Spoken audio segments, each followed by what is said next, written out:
এখন যা কাজের পরিস্থিতি, মানুষের চেয়ে মেশিনের দাম বেশি। মানুষের কোনো মূল্যই নেই এখনের বাজারে। 15 দিন ধরে আমাদের কাজ নেই, আমি একজন শূন্যকার। এই মাসে যে কীভাবে সংসার চালাবো, কি হবে কিছু বুঝতে পারছি না। আজকে সকাল সকাল ঘুম থেকে উঠে পড়েছি কাজে যাওয়ার জন্য। দেখি আজকে মালিক কাজ দেয় কি না। যদি দেয় এসে তোমার দিকে আপডেট দেব। হাতেও বেশি পয়সা নেই। এই মাসে বাড়ি ভাড়া কীভাবে দেবো, ঘর সংসার কীভাবে চালাবো, আমি কী যে করবো। মনে হচ্ছে দেশ চলেই যেতে হবে মনে হয়।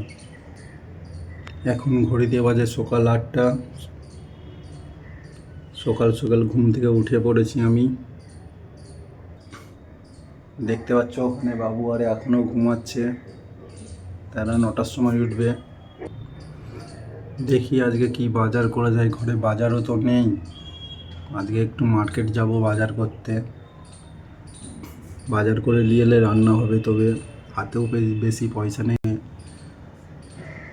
তোমাদের দিকে যদি ভালো লাগে সাবস্ক্রাইব করে দিবেন। এখন সোনার কাজের যা পরিস্থিতি, সোনার দাম উঠা বাড়া করছে, কখনো 80-কে চলে যাচ্ছে, কখনো 40-এ নেমে আসছে। এই জন্যে সোনার মার্কেট এখন ডাউন আছে। সোনার বাজারে সোনার কাজ নেই। সে মেশিনে ভালো তৈরি করছে, তাই মানুষের এই হাল হয়ে আছে।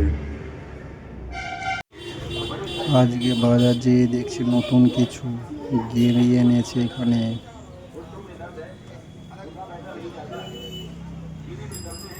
দেখো বন্ধুরা, বাজার থেকে কি কিনে আনলাম। বাজারে গিয়েছিলাম, এই যে 1 কিলো চাল কিনে এনেছি। 1 কিলো চালে 50 টাকা নিয়েছে। 1 কিলো মুড়ি নিয়ে এসছি এখানে, 65 টাকা নিয়েছে এইটা। এই যে দুটো ডাঁটা এনেছি 10 টাকা দিয়ে, দুটো ডাঁটা। এখানে এই মাছ আছে, মাছটা দাঁড়াও খুলে দেখাচ্ছি তোমাদের দিকে। এই মাছটার নাম কি, তোমরা কেউ যদি জেনে থাকো কমেন্টে বলে যাবে।